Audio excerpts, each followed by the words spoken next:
Hi,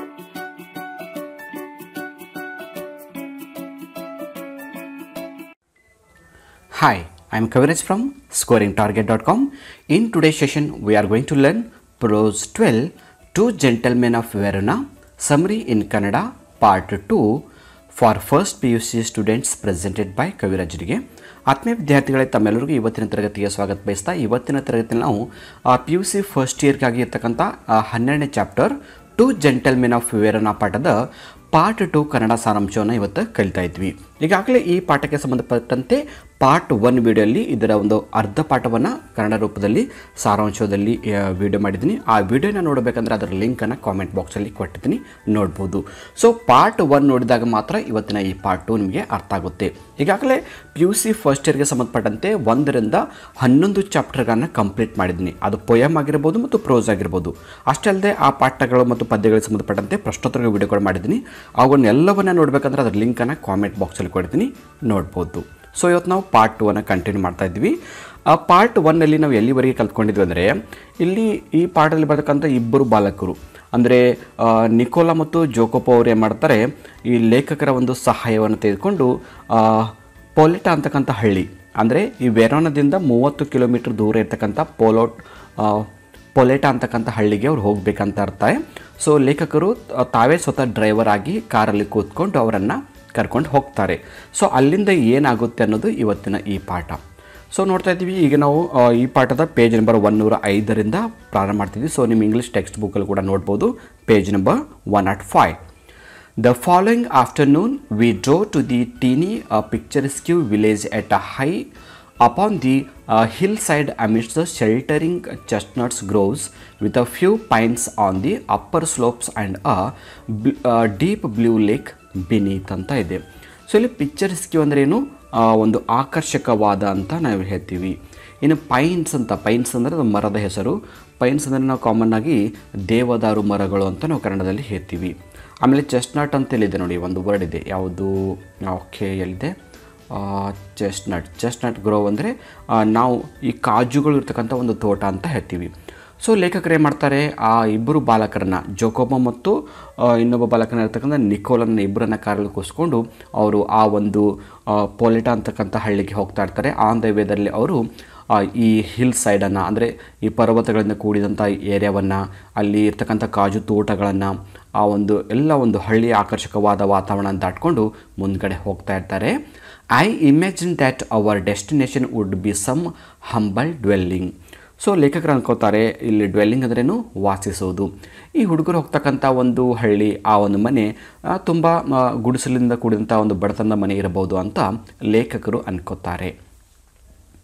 but directed by ಜೋಕೋಪಾಸ್ shrill tribal, ಇಲ್ಲಿ shrill ಅಂದ್ರೇನು, ತೀವ್ರತರವಾದ ಅಂತ ಅರ್ಥ ಕೊಡುತ್ತೆ.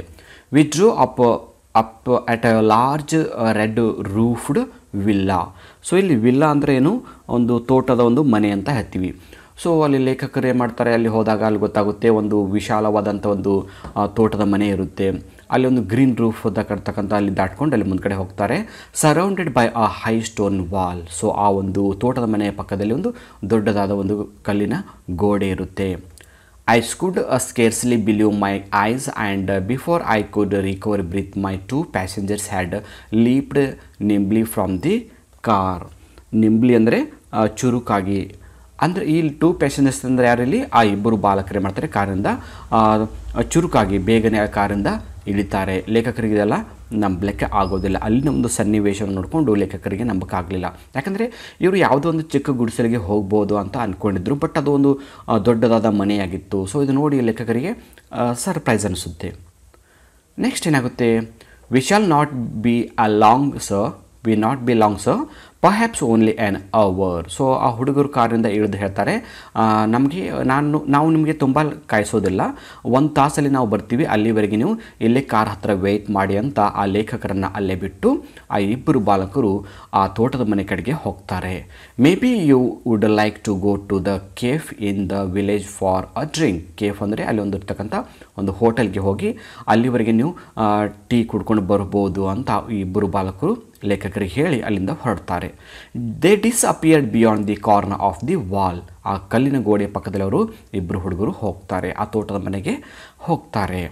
When a few minutes had elapsed I followed. Elapse ಅಂದ್ರೇನು ಕಳೆದು. ಕೆಲವು ನಿಮಿಷಗಳು ಕಳೆದ ನಂತರ ಲೇಖಕರು ಕೂಡ ಆ ಹುಡುಗರು ಹೋಗದಂಥ ದಾರಿಯಲ್ಲಿ ಇವರು ಕೂಡ ಹೋಗ್ತಾರೆ. ಯಾಕೆ ಹುಡುಗರು ಆ ಮನೆಗೆ ಹೋಗಿದ್ದಾರೆ, ಅಲ್ಲಿ ಏನು ಮಾಡ್ತಾ ಇದ್ದಾರೆ ಅಂತ ಕುತೂಹಲದಿಂದ ಲೇಖಕರು ಅವರನ್ನೇ ಫಾಲೋ ಮಾಡ್ಕೊಂಡು ಹೋಗ್ತಾರೆ. I found a grilled side entrance and determinedly rang the bell. A pleasant looking woman with a ruddy complexion and steel rimmed spectacles appeared. ಇಲ್ಲಿ ಕಾಂಪ್ಲೆಕ್ಷನ್, ರೆಡ್ಡಿ ಕಾಂಪ್ಲೆಕ್ಷನ್ ಅಂದರೆ ಸ್ವಲ್ಪ ಮುಖ ಕೆಂಪು ಬಣ್ಣ ಉಳ್ಳಂಥ ಮುಖವನ್ನು ನಾವು ಇಲ್ಲಿ ರೆಡ್ಡಿ ಕಾಂಪ್ಲೆಕ್ಷನ್ ಅಂತ ಕರೀತಾರೆ. ಸ್ಟೀಲ್ ರಿಮ್ಡ್ ಸ್ಪೆಕ್ಟಿಕಲ್ಸ್ ಅಂದರೆ ಸ್ಟೀಲ್ದಿಂದ ಕೂಡಿದಂಥ ಒಂದು ಚಸ್ಮವನ್ನು ಆ ಒಂದು ಹೆಣ್ಮಗಳು ಹಾಕ್ಕೊಂಡಿದ್ರು. ಅವರು ಅಲ್ಲಿ ಕಾಣ್ತಾರೆ, ಅಂದರೆ ಲೇಖಕರು ಈ ಹೆಣ್ಣುಮಗಳನ್ನು ಅಲ್ಲಿ ಕಾಣ್ತಾರೆ. I blinked as I saw that she was dressed in a white uniform of a trained nurse. ಅವಳು ಬಿಳಿ ಬಣ್ಣದ ಬಟ್ಟೆಗಳು ಹಾಕ್ಕೊಂಡಿದ್ರು. ನೋಡೋಕ್ಕೆ ಆಸ್ಪತ್ರೆಯಲ್ಲಿ ಯಾವ ಥರ ನರ್ಸ್ ಇರ್ತಾರೆ, ನರ್ಸ್ ಥರನೇ ಅವಳು ಕೂಡ ಕಾಣ್ತಾ ಇದ್ದರು. I just brought 2 small boys here. So ಲೇಖಕರು ಅಲ್ಲಿ ಹೋಗಿ ಆ ಹೆಣ್ಣುಮಗಳನ್ನು, ಆ ನರ್ಸನ್ನು ಹೇಳ್ತಾರೆ, ಈ ಇಬ್ಬರು ಹುಡುಗರನ್ನು ನಾನು ಇಲ್ಲಿ ತಂದು ಬಿಟ್ಟಿದ್ದೀನಿ ಅಂತ ಹೇಳ್ತಾರೆ. ಇಬ್ಬರು ಹುಡುಗರು, ಜೋಕೋಬ ಮತ್ತು ನಿಕೋಲಾ ಅವರು. Yes, our face lit up. She open. Lit up ಅಂದ್ರೇನು, ಮುಖ ನಗು ಮುಖದಿಂದ ಕೊಡೋದು. She open the door and to admit me Nicola and Jacopo, I will take you up. ಅವಾಗ ಆ ಹೆಣ್ಣುಮಗಳು ನಗ್ತಾ ಅವರನ್ನು ಸ್ವಾಗತ ಮಾಡ್ತಾಳೆ. ಸ್ವಾಗತ ಮಾಡಿ ಬಾಗಿಲು ಕಡೆ ಕರ್ಕೊಂಡು ಹೋಗಿ ನಿಕೋಲ ಮತ್ತು ಜೋಕೋಪನನ್ನು ನಾನು ನಿಮಗೆ ಅವ್ರ ಹತ್ತಿರ ಒಯ್ದು ಬಿಡ್ತೀನಿ ಅಂತ ಆ ಹೆಣ್ಣುಮಗಳು ಹೇಳಿ ಲೇಖಕರನ್ನು ಕರ್ಕೊಂಡು ಆ ನಿಕೋಲ ಮತ್ತು ಜೋಕೋಪ್ ಇರ್ತಕ್ಕಂಥ ಕೋಣೆ ಕಡೆಗೆ ಹೋಗ್ತಾರೆ. ನೆಕ್ಸ್ಟ್ ಏನಾಗುತ್ತೆ, she led me through a cool tiled vestibule into the hospital. Vestibule ಅಂದ್ರೇನು, ಹಜಾರ ಅಂತೀವಲ್ಲ, ಅಂದರೆ ಕೋಣೆ, ಒಳ ಕೋಣೆಗೆ ಕರ್ಕೊಂಡು ಹೋಗ್ತಾಳೆ. ಅದು ಒಂದು ಆಸ್ಪತ್ರೆಯಾಗಿತ್ತು. ಮೇಲ್ಗಡೆ ನೋಡೋಕ್ಕೆ ಅದು ಮನೆ ಥರ ಕಂಡ್ರು ಕೂಡ ಅದೊಂದು ಆಸ್ಪತ್ರೆಯಾಗಿತ್ತು. For hospital the villa had become. ಅಂದರೆ ಆ ಒಂದು ತೋಟದ ಮನೆಯೇ ಆಸ್ಪತ್ರೆಯಾಗಿ ಇಲ್ಲಿ ಪರಿವರ್ತನೆ ಆಗಿತ್ತು. ವಿ ಟ್ರಾವೆರ್ಸ್ಡ್ ಅಂದರೆ ಇಲ್ಲಿ ಏನಾಗುತ್ತೆ ಅರ್ಥ ಕೊಡುತ್ತೆ, ವಿ ಕ್ಯಾನ್ ಸಿ. ಓಕೆ, ಯಾವೊಂದು ಪ್ಯಾರಾಗ್ರಾಫ್ ನಾವು ಓದ್ತಾ ಇದ್ದೀವಿ ಅಂತಕ್ಕಂಥದ್ದು ಇಲ್ಲಿ ನಾವು ನೋಡ್ತಾ ಇದ್ವಿ. ಮೇ ಬಿ 3rd ಪ್ಯಾರಾಗ್ರಾಫ್ ಇರ್ಬೋದು, ಹೌದಾ. ಹಾಸ್ಪಿಟಲ್ ಟ್ರಾವೆರ್ಸ್ ಅಂದ್ರೂ ಅಲ್ಲಿಂದ ದಾಟ್ಕೊಂಡು ಹೋಗೋದು, ಅದಕ್ಕೆ ನಾವು ಟ್ರಾವೆರ್ಸ್ ಅಂತ ಕರಿತೀವಿ. We traverse waxed and polished corridor between well equipped wards. So ಅಲ್ಲಿ ಲೇಖಕರು ಅಲ್ಲಿ ಶುಚಿಯಾದಂಥ ಒಂದು ಒಳಾಂಗಣಕ್ಕೆ ಹೋಗ್ತಾರೆ. ಅಲ್ಲಿ ಎಲ್ಲ ಒಂದು ಆ ವಾರ್ಡಲ್ಲಿ ಆಸ್ಪತ್ರೆ ಇರ್ತಕ್ಕಂಥ ಎಲ್ಲ ಉಪಕರಣಗಳು ಅಲ್ಲಿ ಕಾಣ್ತಾ ಇದ್ವಿ. We went upstairs to southern balcony which open to a vista. ಅಲ್ಲಿ ಅವರು ಒಂದು ದೊಡ್ಡದಾದ ಒಂದು ಬಾಲ್ಕೋನಿಗೆ ಹೋಗ್ತಾರೆ. ಇಲ್ಲಿ ನಾವು ವಿಸ್ಟಾ ಅಂದ್ರೇನು, ದೃಶ್ಯ ಅಂತ ಹೇಳ್ತೀವಿ. Of a gardens and a lake. ಅಲ್ಲಿ ಒಂದು ಗಾರ್ಡನ್ ಕೂಡ ಇತ್ತು, ಒಂದು ಚಿಕ್ಕದಾದ ಒಂದು ಕೆರೆ ಥರ ಒಂದು ಲೇಕ್ ಇತ್ತು. On the threshold of a little cubicle the nurse paused. ಅಲ್ಲಿ ಹೋದ ನಂತರ, ಥ್ರೆಶೋಲ್ಡ್ ಅಂದ್ರೇನು, ಹೊಸ್ತಿಲು, ಆ ಮನೆಯ ಹೊಸ್ತಿಲು ಇರ್ತಾರೆ, ಬಾಗಿಲ ಹೊಸ್ತಿಲು. ಅಲ್ಲಿ ಹೋದ ನಂತರ ಇಲ್ಲಿ ಕ್ಯೂಬಿಕ್ ಅಂತ ಇದೆ. ಕ್ಯೂಬಿಕ್ ಅಂದ್ರೇನು, ಚಿಕ್ಕದಾದ ಕೋಣೆ. ಆ ಚಿಕ್ಕದಾದ ಕೋಣೆ ಕಡೆಗೆ ಹೋಗಿ ನರ್ಸ್ ಏನು ಮಾಡ್ತಾಳೆ, ಅಲ್ಲೇ ನಿಂತ್ಕೋತಾಳೆ. ಲೇಖಕರನ್ನು ಕೂಡ ಅಲ್ಲೇ ನಿಲ್ಲಿಸ್ತಾಳೆ. Put her fingers to her lips and with a smile bade me look through the glass portion. So ಅಲ್ಲಿಂದ ಅವಳು ಏನು ಮಾಡ್ತಾಳೆ, ಅಲ್ಲಿ ಒಂದು ಆ ಡೋರಿಗೆ ಗ್ಲಾಸ್ ಇರುತ್ತಲ್ಲ, ಆ ಗ್ಲಾಸ್ದಿಂದೆ ಆ ಲೇಖಕರಿಗೆ ಕೈ ಮಾಡಿ ತೋರಿಸ್ತಾಳೆ, ಆ ಇಬ್ಬರು ಹುಡುಗರು ಈ ಕೋಣೆಯಲ್ಲಿದ್ದಾರೆ ಅಂತ ಗ್ಲಾಸ್ ಮೂಲಕ ತೋರಿಸ್ತಾಳೆ. The 2 boys were seated at the beside of a girl of about 20 who propped upon the pillows. So ಅಲ್ಲಿಂದ ಆ ನರ್ಸ್ ಏನು ಮಾಡ್ತಾಳೆ ಅಂದರೆ ಲೇಖಕರಿಗೆ ಆ ಗಾಜಿನ ಮೂಲಕ ತೋರಿಸಿದಾಗ ಲೇಖಕರು ಒಳಗೆ ನೋಡ್ತಾರೆ. ಅಲ್ಲಿ ಒಬ್ಬ 20 ವರ್ಷದ ಒಂದು ಹುಡುಗಿ ಮಲಗಿರ್ತಾಳೆ. ಪಕ್ಕದಲ್ಲಿ ಈ ಇಬ್ಬರು ಹುಡುಗರು ಲೇಖಕರೇನು ಕಾರ್ಯವನ್ನು ಕರ್ಕೊಂಡ್ಬರ್ತಾರಲ್ಲ, ಜೋಕೋಬ ಮತ್ತು ನಿಕೋಲಾ, ಅವರಿಬ್ಬರು ಕೂಡ ಆ ಹುಡುಗಿಯ ಪಕ್ಕದಲ್ಲಿ ನಿಂತ್ಕೊಂಡಿರ್ತಾರೆ. ಆ ಹುಡುಗಿ ಆ ಪಿಲ್ಲೋಸ್ ಅಂದರೆ ತಲೆದಿಂಬುಗಳು, ತಲೆದಿಂಬಿಗೆ ತಲೆಯನ್ನು ತಾಕಿ ಅಲ್ಲಿ ಮಲಗಿರ್ತಾಳೆ. Wearing a pretty lace jacket was listening to their chatters. So ಆ ಒಂದು ಹುಡುಗಿ, 20 ವರ್ಷದ ಹುಡುಗಿ, ಒಂದು ಜಾಕೆಟನ್ನು ಹಾಕ್ಕೊಂಡಿರ್ತಾಳೆ. ಅಲ್ಲೇ ಬೆಡ್ ಮೇಲೆ ಮಲಗಿರ್ತಾಳೆ. ಅವಳಿಗೆ ಕಾಯಿಲೆ ಬಂದಿರ್ಬೋದು ಅನ್ಕೋಬಹುದು. ಆ ಪಕ್ಕದಲ್ಲಿ ಇಬ್ಬರು ಹುಡುಗರು ಮಾತಾಡೋದನ್ನು ಲೇಖಕರು ಗ್ಲಾಸ್ ಮೂಲಕ ನೋಡ್ತಾರೆ. Her eyes soft and tender, ಆ ಹುಡುಗಿಯ ಕಣ್ಣುಗಳು ತುಂಬ ಸಾಫ್ಟ್ ಆಗಿದ್ದವು ಮತ್ತು ನಯವಾಗಿದ್ದವು.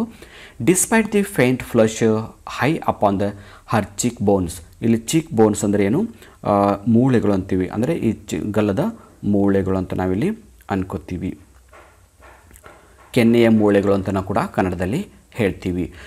ಕ್ವೀವರ್ ಇನರ್ಟ್ನೆಸ್, ಇಲ್ಲಿ ಕ್ವೀವರ್ ಇನರ್ಟ್ನೆಸ್ ಅಂದರೆ ಏನರ್ಥ ಅಂದರೆ, ಕ್ವೀವರ್ ಅಂದರೆ ವಿಲಕ್ಷಣವಾದ, ಇನರ್ಟ್ನೆಸ್ನ ಜಡತ್ವ ಅಂದರೆ ಆ ಹುಡುಗಿ ನೋಡಿದರೆ ತುಂಬ ಒಂದು ವಿಲಕ್ಷಣವಾಗಿ ಕಾಣ್ತಿದ್ರು, ಏನೋ ಅವಳು ಒಂದು ರೀತಿ ಸುಸ್ತಾಗಿ ಆ್ಯಕ್ಟಿವ್ ಆಗಿ ಕಾಣ್ತಾ ಇರಲಿಲ್ಲ ಅವಳೊಂದು ಪೋಸ್ಚರ್ ನೋಡಿದರೆ. One could discern at a glance her resemblance to her brother. ಇಲ್ಲಿ ಡಿಸೆನ್ಸ್ ಅಂದರೆ ಏನು, ಆ ಒಂದು ಪೋಸ್ಚರ್ ನೋಡ್ತಾರಲ್ಲ, ಅಂದರೆ ಗ್ರಹಿಸಕ್ಕೆ ಆಗೋದಿಲ್ಲ ಲೇಖಕರಿಗೆ ಏನಾಗಿದೆ ಅಂತ ಕಾಣಕ್ಕಾಗಲಿಲ್ಲ. ರೆಸೆಂಬಲ್ಸ್ ಅಂದರೆ ಹೋಲಿಕೆ, ಅಂದರೆ ಆ ಹುಡುಗಿ 20 ವರ್ಷದ ಹುಡುಗಿ ನೋಡೋಕ್ಕೆ ಯಾವ ಥರ ಕಾಣ್ತಿದ್ದಾರೆ, ಆ ಇಬ್ಬರು ಬ್ರದರ್ ಥರ ಕಾಣ್ತಿದ್ರು. ಆ ಇಬ್ಬರು ಹುಡುಗರು ಏನಿದ್ರು ಅವಳು ಥರನೇ ಇವಳು ಕೂಡ ಕಾಣ್ತಾಯಿದ್ರು. A vase of wild flowers, vase ಅಂದರೆ ಇಲ್ಲಿ ಹೂವಿನ ಕುಂಡ ಅಂತ ಹೇಳ್ತೀವಿ, ಹೂವಿನ ಕುಂಡಲ. A vase of wild flowers stood on her table, ಇನ್ನು ಅಲ್ಲಿ ಒಳಗಡೆ ಟೇಬಲ್ ಮೇಲೆ ಆ ಹೂವಿನ ಒಂದು ಕುಂಡವನ್ನು ಇಟ್ಟಿದ್ದರು. Beside a dish of fruit and several books, ಇನ್ನು ಆ ಟೇಬಲ್ ಮೇಲೆ ಮತ್ತೆ ಹಲವಾರು ಹಣ್ಣುಗಳಿದ್ದು ಜೊತೆಗೆ ಪುಸ್ತಕಗಳು ಕೂಡ ಇದ್ದವು. ಸೊ ಆ ಒಂದು ಸನ್ನಿವೇಶ ನೋಡಿದಾಗ ಏನಾಗಿ ಗೊತ್ತಾಗುತ್ತೆ ಅಂದರೆ, ಈ 20 ವರ್ಷದ ಹುಡುಗಿಗೆ ಕಾಯಿಲೆ ಬಂದಿತ್ತು, ಅವಳು ಆಸ್ಪತ್ರೆಯಲ್ಲಿ ಅಡ್ಮಿಟ್ ಆಗಿದ್ದಾಳೆ, ಅವಳನ್ನು ಮಾತಾಡ್ಸೋಕ್ಕೆ ಈ ಇಬ್ಬರು ಹುಡುಗರು ಬಂದಿದ್ದರು ಅಂತ ಲೇಖಕರು ಅರ್ಥ ಮಾಡ್ಕೋತಾರೆ. ಸೊ ನೆಕ್ಸ್ಟ್ ಏನಾಗುತ್ತೆ, ನಾವೀಗ ನೆಕ್ಸ್ಟ್ ಪ್ಯಾರಾಗ್ರಾಫ್ ಪೇಜಿಗೆ ಹೋಗ್ತಾ ಇದ್ದೀವಿ. Page number may be 106. Won't you go in, the nurse murmured ಅಂದ್ರೇನು, ಗೊಣಗೋದು. Lucia will be pleased to see you. So ಆವಾಗ ಆ ನರ್ಸ್ ಹೇಳ್ತಾಳೆ, ನೀವು ಒಳಗಡೆ ಹೋಗೋದಿಲ್ವಾ, ನೀವು ಅಂದರೆ ಒಳಗಡೆ ಹೋದರೆ ಆ ಲೂಸಿಯಾಗೆ ತುಂಬ ಸಂತೋಷ ಅನಿಸುತ್ತೆ ಅಂತ ಆ ಒಂದು ಹೆಣ್ಣುಮಗಳು ಲೇಖಕರಿಗೆ ಹೇಳ್ತಾಳೆ. ಇಲ್ಲಿ ಲೂಸಿಯಾ ಅಂದರೆ ಯಾರಂದರೆ ಆ ಬೆಡ್ ಮೇಲೆ ಮಲ್ಕೊಂಡಂಥ 20 ವರ್ಷದ ಹುಡುಗಿ. I shook my head and turn away, but ಲೇಖಕರು ಒಳಗಡೆ ಹೋಗಿ ಒಪ್ಕೊಳ್ಳೋದಿಲ್ಲ, ತಲೆಯನ್ನು ಅಲ್ಲಾಡಿಸ್ತಾರೆ, ನಾನು ಒಳಗಡೆ ಹೋಗೋದಿಲ್ಲ ಅಂತಾರೆ, ಮತ್ತು ಅಲ್ಲೇ ಸ್ವಲ್ಪ ಪಕ್ಕದಲ್ಲಿ ನಿಂತ್ಕೋತಾರೆ. I felt I could not bear to intrude ಅಂದ್ರೇನು, ಮಧ್ಯ ಪ್ರವೇಶಿಸು. Upon this a happy family party, ಅಲ್ಲಿ ಒಂದು ಫ್ಯಾಮಿಲಿಯವರೆಲ್ಲ ಒಂದಾಗಿ ಏನೋ ಮಾತಾಡ್ತಾ ಇದ್ದಾರೆ, ಆ ಥರ ಮಧ್ಯದಲ್ಲಿ ಹೋಗೋದು ಸರಿ ಅನಿಸೋದಿಲ್ಲ, ನಾನು ಹೋಗೋದಿಲ್ಲ ಅಂತ ಲೇಖಕರೇ ಆ ಒಂದು ನರ್ಸ್ಗೆ ಹೇಳ್ತಾರೆ. But at the foot of the staircase I drew up. So ಲೇಖಕರು ಅಲ್ಲೇ ನಿಲ್ಕೋತಾರೆ. And begged her to tell me all she knew about these boys. So ಲೇಖಕರು ಏನು ಮಾಡ್ತಾರೆ, ಅಲ್ಲೇ ಸ್ವಲ್ಪ ಹೊತ್ತು ನಿಂತ್ಕೊಂಡು ಆ ನರ್ಸ್ಗೆ ಹೇಳ್ತಾರೆ, ನೋಡು ನಾನು ಒಳಗಡೆ ಹೋಗೋದಿಲ್ಲ, ಬಟ್ ಆ ಹುಡುಗರ ಬಗ್ಗೆ ಇದೆಲ್ಲ ಏನಾಗ್ತಿದೆ ಸ್ವಲ್ಪ ನನಗೆ ಡೀಟೇಲ್ ಆಗಿ ಹೇಳು ಅಂತ ಅವರನ್ನು ಮನವಿ ಮಾಡ್ಕೋತಾರೆ. ಸೊ ಅವಾಗ ನರ್ಸ್ ಹೇಳೋಕ್ಕೆ ಸ್ಟಾರ್ಟ್ ಮಾಡ್ತಾಳೆ. She was eager to do so, ಅಂದರೆ ಅವಳು ಕೂಡ ಇದೆಲ್ಲ ಕಥೆಯನ್ನು ಹೇಳೋಕ್ಕೆ ಕುತೂಹಲದಿಂದ ಕಾಯ್ತಾ ಇರ್ತಾಳೆ. They were she explain quite alone in the world except for this sister Lucia. So ಅವಾಗ ನರ್ಸ್ ಎಲ್ಲ ಡೀಟೇಲ್ ಆದ ಒಂದು ಕಥೆಯನ್ನು ಆ ಬಾಲಕರ ಬಗ್ಗೆ ಮತ್ತು ಆ ಹುಡುಗಿ ಬಗ್ಗೆ ಹೇಳ್ತಾರೆ. ಈ ಜಗತ್ತಿನಲ್ಲಿ ಈ ಇಬ್ಬರು ಬಾಲಕರು ಜಗತ್ತನ್ನು ಎದುರಿಸ್ತಕ್ಕಂಥ ಸಮಸ್ಯೆಯಲ್ಲಿ ಬಿದ್ದಿದ್ದಾರೆ. ಆ ಹುಡುಗಿ ಏನಿದ್ದಾಳೆ ಅವರದ್ದು ಸಿಸ್ಟರ್ ಇದ್ದಾರೆ, ಅಂದರೆ ಅವರು ಸಹೋದರಿ ಇದ್ದಾಳೆ, ಅವಳ ಹೆಸರು Lucia. Their father a widower, ಅಂದರೆ ಮತ್ತು ಇಬ್ಬರು ಹುಡುಗರು ಮತ್ತು ಈ ಹುಡುಗಿಯ ತಂದೆ ಏನಿದ್ರು ಅವರು ವಿಧುರರಾಗಿದ್ದರು. ವಿಡೋವರ್ ಅಂದರೆ ವಿಧುರರು, ಅಂದರೆ ಹೆಂಡತಿಯನ್ನು ಕಳ್ಕೊಂಡಂಥ ಗಂಡನನ್ನು ನಾವು ವಿಡೋವರ್ ಅಂತ ಕರಿತೀವಿ. ಅ ವೆಲ್ ನೋನ್ ಸಿಂಗರ್ ಎಟ್ ಲಾಸ್ಕಲಾದಲ್ಲಿ ಅವರು ಒಬ್ಬ ಸಿಂಗರ್ ಆಗಿದ್ದರು. ಯಾರು, ಈ ಇಬ್ಬರು ಬಾಲಕರು ಮತ್ತು ಲೂಸಿಯಾ ಅಂತಕ್ಕಂಥ ಹುಡುಗಿಯ ತಂದೆಯವರು ಹಾಡುಗಾರರಾಗಿದ್ದರು. ಎಲ್ಲಿ, ಲಾಸ್ಕಲಾದಲ್ಲಿ. Had been killed in the early part of the war. So ಯುದ್ಧದಲ್ಲಿ, ಈ ಒಂದು ವೆರೋನ ಸಿಟಿಯಲ್ಲಿ ಆದಂಥ ಯುದ್ಧದಲ್ಲಿ ಅವ್ರ ತಂದೆಯವರನ್ನು ಕೊಂದು ಹಾಕಿರ್ತಾರೆ. Shortly afterward a bomb had destroyed their home and thrown the 3 children into the streets ಅಂದರೆ ಬೀದಿಗೆ ಅಂತೇಳಿ ಅರ್ಥ ಕೊಡುತ್ತೆ. ಸೊ ಏನಾಗುತ್ತೆ, ಈ ಯುದ್ಧದಲ್ಲಿ ತಂದೆಯವರು ತೀರ್ಕೊಂಡು ಬಿಡ್ತಾರೆ, ಈ ತಂದೆಯವರನ್ನು ಕೊಂದು ಹಾಕ್ತಾರೆ. ಸೊ ತಂದೆಯವರು ಕೊಂದು ಹಾಕಿದ ಕೆಲವು ದಿನಗಳಲ್ಲಿ ಏನಾಗುತ್ತೆ, ಅವರ ಮನೆ ಮೇಲೆ ಬಾಂಬ್ ಕೂಡ ಬೀಳುತ್ತೆ. ಸೊ ಬಾಂಬ್ ಬಿದ್ದಾಗ ಮನೆಯೆಲ್ಲ ಬಿದ್ದು ಹೋಗಿಬಿಡುತ್ತೆ. ಸೊ ಈ ಥರ ಆದಾಗ ಏನು ಮಾಡ್ತಾರೆ, ಈ ಬಾಲಕರು ಬೀದಿಗೆ ಬೀಳ್ತಾರೆ. ಇವ್ರಿಗೆ ಯಾರು ನೋಡ್ಕೊಳ್ಳೋಕ್ಕೆ ಯಾರು ಕೂಡ ಇರೋದಿಲ್ಲ, ಅನಾಥರಾಗಿ ಮಕ್ಕಳು ಬೀದಿಗೆ ಬಿದ್ದಿರ್ತಾರೆ. They had always known a comfortable and cultured life. ಆ ಹುಡುಗರು ಒಳ್ಳೆಯ ಒಂದು ಸೂಕ್ತವಾದ ಕುಟುಂಬ ಮತ್ತು ಒಳ್ಳೆಯ ಒಂದು ಸುಸಂಸ್ಕೃತವಾದ ಒಂದು ಕುಟುಂಬದಿಂದ ಬಂದವರಾಗಿದ್ದರು. Lucia had herself been training as a singer. ಇಲ್ಲಿ ಲೂಸಿಯಾ ಕೂಡ ಸಿಂಗರ್ ಆಗಿ ಹಾಡನ್ನು ಪ್ರಾಕ್ಟೀಸ್ ಮಾಡ್ತಾಯಿದ್ರು. ಅಂದರೆ ತಂದೆ ಥರ ಇವರು ಕೂಡ ಸಿಂಗರ್ ಆಗಬೇಕಂತ ಲೂಸಿಯಾ ಸಿಂಗಿಂಗ್ ಟ್ರೈನಿಂಗನ್ನು ತೆಗೆದುಕೊತಾ ಇದ್ದರು. And they had suffered horribly from near starvation ಅಂದರೆ ಉಪವಾಸ. ಆ್ಯಂಡ್ ಎಕ್ಸ್ಪೋಜರ್ ಅಂದರೆ ಹೊರ ಹಾಕುವಂಥ to the cold Veronese winter. ಆ ವೆರೋನೆಸ್ ಅಂದರೆ ಇಲ್ಲಿ ಆ ಒಂದು ವೆರೋನ ಸಿಟಿಲಾದಂಥ ಚಳಿಗೆ ಅವರು ಮೈ ಒಡ್ಡಬೇಕಾಗಿತ್ತು. ಜೊತೆಗೆ ಉಪವಾಸದಿಂದ ನರಳಬೇಕಾದಂಥ ಒಂದು ಪರಿಸ್ಥಿತಿ ಆ ಒಂದು ಕುಟುಂಬದ ಮಕ್ಕಳಿಗೆ ಬಂದಿತ್ತು ಅಂತ ನಾವು ಇಲ್ಲಿವರೆಗೆ ನೋಡ್ತೀವಿ. ಸೊ ನೆಕ್ಸ್ಟ್ ಏನಾಗುತ್ತೆ,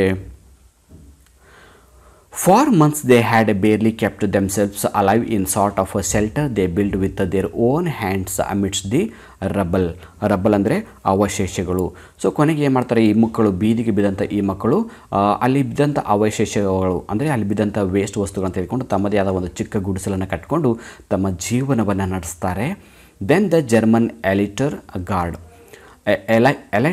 German elite guard established headquarters in Verona for 3 dreadful years.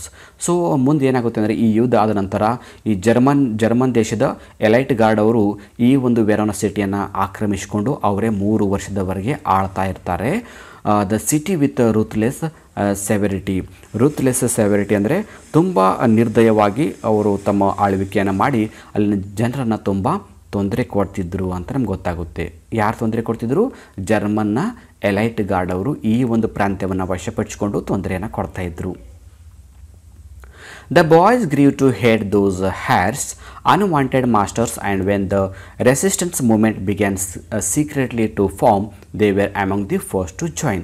ಮುಂದೇನಾಗುತ್ತೆ, ಈ ಜರ್ಮನ್ ಎಲೈಟ್ ಗಾರ್ಡ್ ಅವರು ಈ ಒಂದು ತೊಂದರೆಯನ್ನು ಕೊಡ್ತಾ ಇದ್ರಲ್ಲ, ಸೊ ಈ ಒಂದು ತೊಂದರೆ ವಿರುದ್ಧ ಒಂದು ಹೋರಾಟ ಪ್ರಾರಂಭ ಆಗುತ್ತೆ. ಈ ಜರ್ಮನ್ ದೇಶದ ಎಲೈಟ್ ಗಾರ್ಡ್ ವಿರುದ್ಧ ಈ ದೇಶವನ್ನು ಬಿಟ್ಟು ಹೋಗಿ, ಈ ಸಿಟಿಯನ್ನು ಬಿಟ್ಟು ಹೋಗಿ ಅಂತ ಅವ್ರ ವಿರುದ್ಧ ಒಂದು ದಂಗೆ ನಡೀತಿರುತ್ತೆ. ಸೊ ಆ ದಂಗೆಯಲ್ಲಿ ಈ ಇಬ್ಬರು ಬಾಲಕರು ಕೂಡ ಪಾಲ್ಗೊಳ್ತಾರೆ. It was not a matter of playing war. Their extreme youth and significant size, added to an intimate knowledge of the neighboring hills, made them immensely valuable.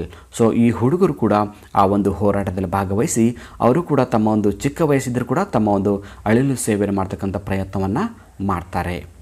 They were used to carry messages to the force of liberation. ಇಲ್ಲಿ force ಅಂದರೆ ಸೈನ್ಯ, liberation ಅಂದರೆ ಸ್ವಾತಂತ್ರ್ಯ. ಈ ಸ್ವಾತಂತ್ರ್ಯಕ್ಕಾಗಿ ಹೋರಾಟ ಮಾಡ್ತಕ್ಕಂಥ ಸೈನ್ಯಕ್ಕೆ ಈ ಬಾಲಕರು ಕೂಡ ಸಹಾಯ ಮಾಡ್ತಾರೆ. ಈ ಬಾಲಕರು ಯಾವ ಥರ ಸಹಾಯ ಮಾಡ್ತಾರೆ? ಇವರೇನು ಯುದ್ಧ ಮಾಡೋದಿಲ್ಲ, ಇವರು ಆ ಯುದ್ಧದಲ್ಲಿರ್ತಕ್ಕಂಥ ಸೈನ್ಯಕ್ಕೆ ಏನು ಮಾಡ್ತಾರೆ ಅಂದರೆ ಮಾಹಿತಿಯನ್ನು ಕೊಡ್ತಕ್ಕಂಥ ಒಂದು ಮೆಸೆಂಜರ್ ಆಗಿ ಕೆಲಸವನ್ನು ಈ ಬಾಲಕರು ಮಾಡ್ತಾರೆ.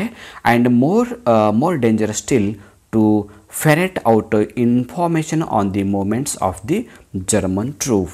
ಸೊ ಇಲ್ಲಿ ಜರ್ಮನ್ ಟ್ರೂಪ್ ಅಂದರೆ ಜರ್ಮನ್ ದೇಶದ ಸೈನ್ಯ, ಫೆರೆಟ್ ಅಂದರೆ ಹೇಳೋದು. ಸೊ ಈ ಜರ್ಮನ್ ಸೈನ್ಯ ಇಲ್ಲಿ ಏನು ದಬ್ಬಾಳಿಕೆ ಮಾಡ್ತಾಯಿತ್ತೋ ಈ ಸೈನ್ಯದ ವಿರುದ್ಧ ಕೆಲವೊಂದು ಮಹತ್ವಕಾರಿ ಮಾಹಿತಿಯನ್ನು ಕೊಡ್ತಕ್ಕಂಥ ಕೆಲಸವನ್ನು ಈ ಬಾಲಕರು ತಮ್ಮ ಸೈನ್ಯಕ್ಕೆ ಸಹಾಯಕಾರಿ ಆಗ್ತಕ್ಕಂಥ ಕೆಲಸವನ್ನು ಮಾಡ್ತಾಯಿದ್ರು. The good nurse broke of. So ಇಷ್ಟು ಹೇಳಿ ಆ ನರ್ಸ್ ಏನು ಮಾಡ್ತಾಳೆ, ಸ್ವಲ್ಪ ತಡಿತಾಳೆ.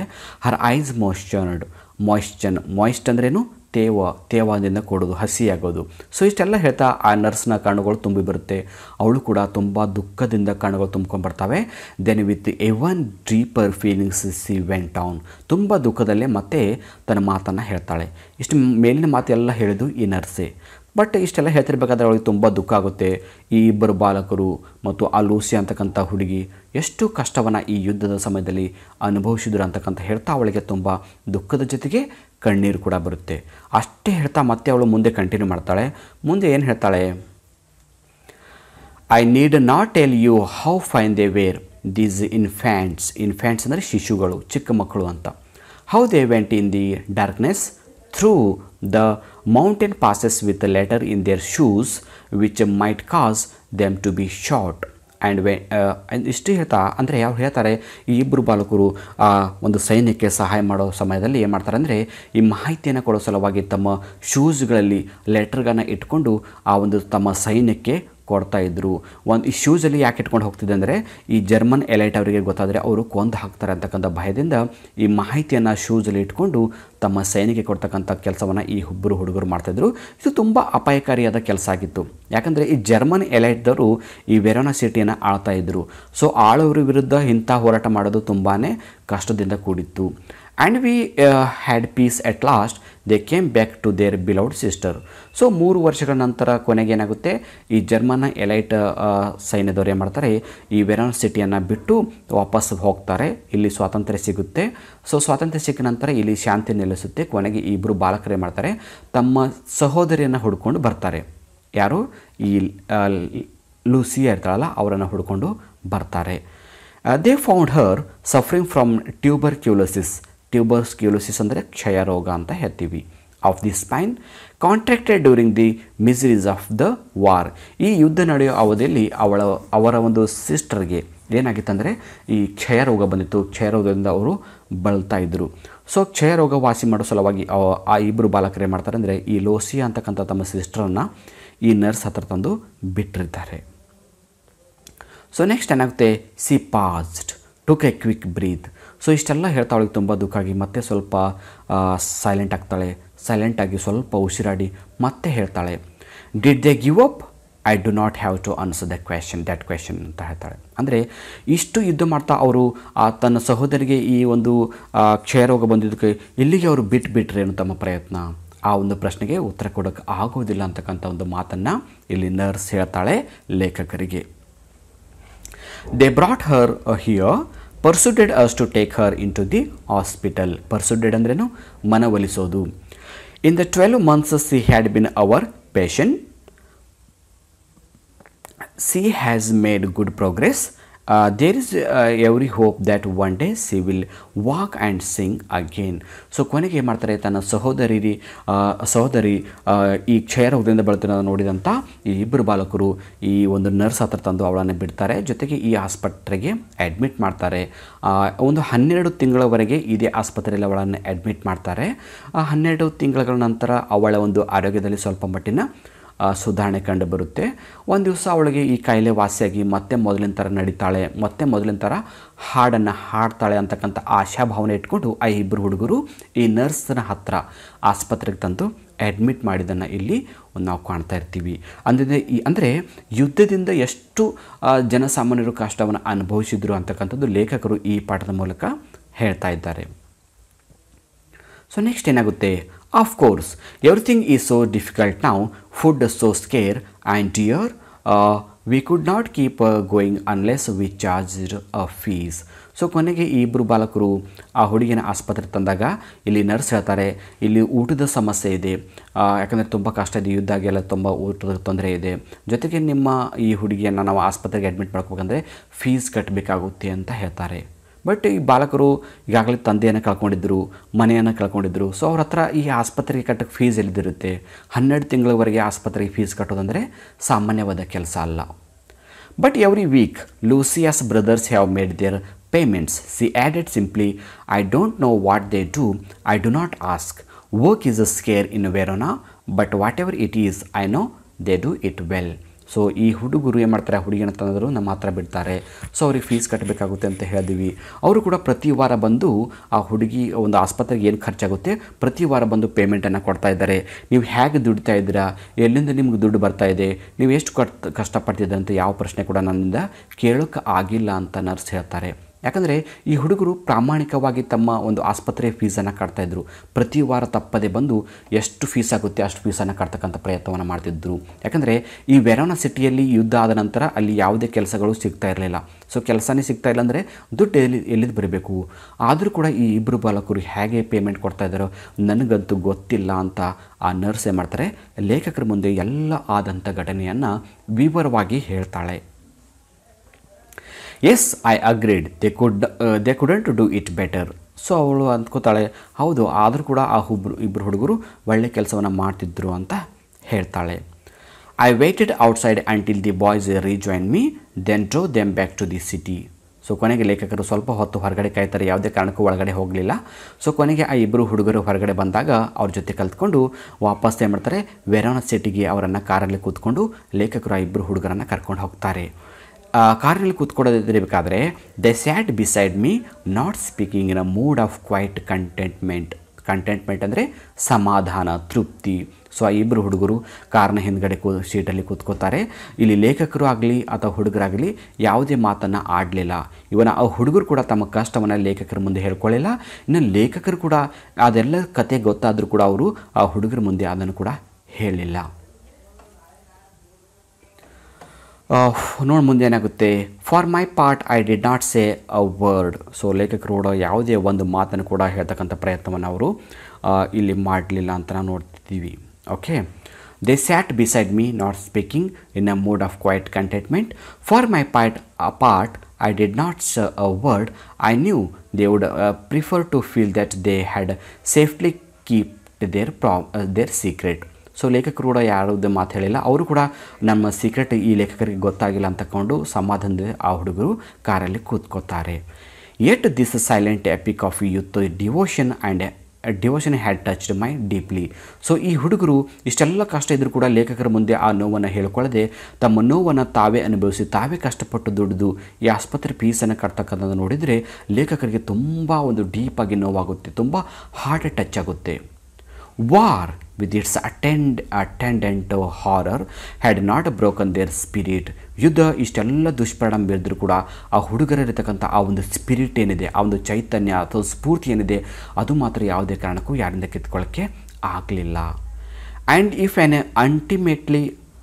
ಅಲ್ಟಿಮೇಟ್ಲಿ ಮ್ಯಾಚುರಿಟಿ ಅಂದರೆ ವಯಸ್ಸಿಗೆ ಮೀರಿದಂಥ ಒಂದು ಪ್ರಭುತ್ವ. ನೋಡಿ ಆ ಹುಡುಗರು ತುಂಬ ಚಿಕ್ಕವರಿದ್ದರು, ಆದರೂ ಕೂಡ ಅವ್ರ ಬಳಿ ಅಂಥ ಒಂದು ಪ್ರಭುತ್ವ ಇತ್ತಂದರೆ ದೊಡ್ಡವರ ಹತ್ರ ಇರ್ತಕ್ಕಂಥ ದೊಡ್ಡ ಗುಣಗಳು ಅವರಲ್ಲಿ ಕಾಣ್ತಾ ಇದ್ದರು ಲೇಖಕರು. Had been forced them upon them, at least they had accepted it with dignity and courage. So ಇಷ್ಟೆಲ್ಲ ಕಷ್ಟ ಬಂದರೂ ಕೂಡ ತಮ್ಮ ಘನತೆ, ತಮ್ಮ ಧೈರ್ಯವನ್ನು ಅವರು ಕಳ್ಕೊಳ್ಳಿಲ್ಲ. ತಮ್ಮ ಸಹೋದರಿಗಾಗಿ ಎಷ್ಟು ಕಷ್ಟಪಟ್ಟು ದುಡಿದು ಆಸ್ಪತ್ರೆ ಫೀಸನ್ನು ಕಟ್ತಾಯಿದ್ರು. ಅವ್ರು ಯಾರ ಮುಂದೆ ಕೂಡ ಕೈ ಚಾಚ್ತಾ ಇರಲಿಲ್ಲ. ಸ್ವತಃ ದುಡಿದು ಆ ಒಂದು ಆಸ್ಪತ್ರೆಯ ಚಾರ್ಜನ್ನು ಕಟ್ತಾಯಿದ್ರು. Their selfless action brought a new nobility to human life. ಅವರ ಈ ಒಂದು ನಿಸ್ವಾರ್ಥ ಸೇವೆಯನ್ನು ಕಂಡು ಲೇಖಕರು ಅನಿಸುತ್ತೆ ಇವರು ಮಾನವ ಒಂದು ಕುಲಕ್ಕೆ, ಮಾನವ ಒಂದು ಜನಾಂಗಕ್ಕೆ ಒಂದು ಘನತೆಯನ್ನು ತಂದಿದ್ದಾರೆ. Give promise of a great hope for the human society. ಈ ಮಾನವ ಒಂದು ಸಮಾಜಕ್ಕೆ ಒಂದು ಒಳ್ಳೆಯ ಸಂದೇಶವನ್ನು ಕೊಡ್ತಾ ಇದ್ದಾರೆ. ನಮಗೆ ಎಷ್ಟೇ ಕಷ್ಟ ಬಂದರೂ ಕೂಡ ನಾವು ಸಮಾಜದ ಅಡ್ಡ ಹಾದಿಯನ್ನು ಹಿಡಿಬಾರ್ದು, ಯಾರಿಗೂ ಕೂಡ ಮೋಸ ಮಾಡಬಾರ್ದು, ಕೇವಲ ಯಾರ ಮುಂದೆ ಕೂಡ ನಾವು ಕೈಯನ್ನು ಚಾಚಬಾರ್ದು. ನಮ್ಮ ಸ್ವಸಾಮರ್ಥ್ಯದಿಂದ ದುಡಿದು ನಮ್ಮ ಕಷ್ಟಗಳನ್ನು ಎದುರಿಸಬೇಕು ಅಂತಕ್ಕಂಥ ಒಂದು ಸಂದೇಶವನ್ನು ಈ ಬಾಲಕರು ಕೊಡ್ತಾ ಇದ್ದಾರೆ ಅಂತಕ್ಕಂಥ ಮಾತನ್ನು ಲೇಖಕರು ತುಂಬ ದುಃಖದಿಂದ, ಮನಸ್ಸಿಗೆ ನೋವಾಗಿ ಈ ಮಾತನ್ನು ಹೇಳ್ತಾರೆ. ಸೊ ಇಲ್ಲಿಗೆ ಈ ಪಾಠ ಮುಗಿತು. ಸೊ ಆತ್ಮೀಯ ವಿದ್ಯಾರ್ಥಿಗಳ ಈ ಪಾಠದಿಂದ ನಾವು ಏನು ತಿಳ್ಕೊತೀವಿ ಅಂದರೆ ಯುದ್ಧದಿಂದ ಆಗ್ತಕ್ಕಂಥ ದುಷ್ಪರಿಣಾಮಗಳು, ಸ್ಪೆಷಲಾಗಿ ಇದು ಕಾಮನ್ ಪೀಪಲ್ ಮೇಲೆ ಎಂಥ ಒಂದು ದುಷ್ಪರಿಣಾಮ ಬೀರುತ್ತೆ ಅಂತಕ್ಕಂಥದ್ದು ಈ ಪಾಠದಲ್ಲಿ ಲೇಖಕರು ತುಂಬ ಒಂದು ಮನ ಮುಟ್ಟುವ ಕಥೆಯನ್ನು ಇಲ್ಲಿ ಹೇಳಿದ್ದಾರೆ. ಈಗಾಗಲೇ ಈ ಪಾಠದ ಪಾರ್ಟ್ 1 ವಿಡಿಯೋವನ್ನು ಕೂಡ ಮಾಡಿದ್ದೀನಿ. ಸೊ ಪಾರ್ಟ್ 1 ವಿಡಿಯೋನ ನೋಡಬೇಕಂದ್ರೆ ಲಿಂಕನ್ನು ಕಾಮೆಂಟ್ ಬಾಕ್ಸಲ್ಲಿ ಕೊಡ್ತೀನಿ, ನೋಡ್ಬೋದು. ಇಲ್ಲಿವರೆಗೆ ನಾನು 11 ಪಾಠಗಳು ಮತ್ತು ಪದ್ಯಗಳ ಸಾರಾಂಶ ಜೊತೆಗೆ ಪ್ರಶ್ನೋತ್ತರಗಳ ವಿಡಿಯೋ ಕೂಡ ಮಾಡಿದ್ದೀನಿ. ಆ ಎಲ್ಲ ವಿಡಿಯೋಗಳನ್ನ ನೋಡಬೇಕಂದ್ರೆ ಅದರ ಲಿಂಕನ್ನು ಕಾಮೆಂಟ್ ಬಾಕ್ಸಲ್ಲಿ ಹಾಕಿರ್ತೀನಿ, ನೋಡ್ಬೋದು. ಮತ್ತು ಇವತ್ತಿನ ಈ ವಿಡಿಯೋ ಇಷ್ಟ ಆದರೆ ಒಂದು ಲೈಕ್ ಮಾಡಿ ಮತ್ತು ಈ ವಿಡಿಯೋನ ನಿಮ್ಮ ಎಲ್ಲ ಫ್ರೆಂಡ್ಸ್ ಗ್ರೂಪಲ್ಲಿ ಶೇರ್ ಮಾಡ್ಕೊಳ್ಳಿ ಅಂತ ಹೇಳ್ತಾ ಇವತ್ತಿನ ಕ್ಲಾಸನ್ನು ಮುಗಿಸ್ತಾ ಇದ್ದೀನಿ. So thank you all for watching the video. If you like the video, subscribe to our channel to get more videos. Thank you all.